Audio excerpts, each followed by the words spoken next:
Edhe pse nuk përfundoi në kolegjin zgjedhor, çështja e ndarjes së mandateve mund të kthehet në një problem kushtetues.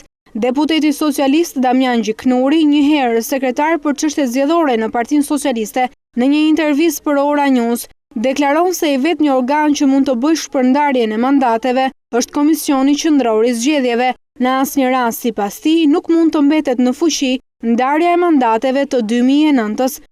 Nuk ka një vendimarrje, nuk ka as mandate të ndara në fuqi të 2009 sepse i vendim ka vdekur dhe zgjedhjet bëhen çdo 4 vjet, mandatet ndahen çdo 4 vjet. Me një transparencë të procesit, KQZ ka mundësinë që mbas informacionit të dhënë nga Ministria e Brendshme të procedojmë me vendimarrjen. Ndryshe kjo çështje do të kthehet në një krizë tjetër që unë them mund ta quaj edhe një problem jo të vogël kushtetues, pasi mandatet duhet ndarë çdo 4 vjet dhe mandatet duhet përfaqësojnë një numër të barabartë popullsie.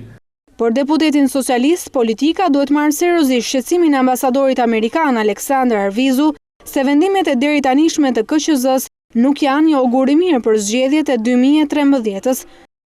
Deklarata duhet marrë seriozisht në disa vendimarrje dhe sidomos vendimarrja që kishte të bënte me ndarjen e zonave të administrimit zgjedhor, që një vendimarrje tërësisht e politizuar. KQZ-ja paraqeti një projekt me 76 zona, projekt i cili gjeti konsensusin parim edhe të Partisë Socialiste dhe më vonë një projekt i Partisë Demokratike i negociuar në rrugë politike u kthye në një draft të KQZ-s 2 javë më vonë për shtimin e ZAZ-ve në një numër 90.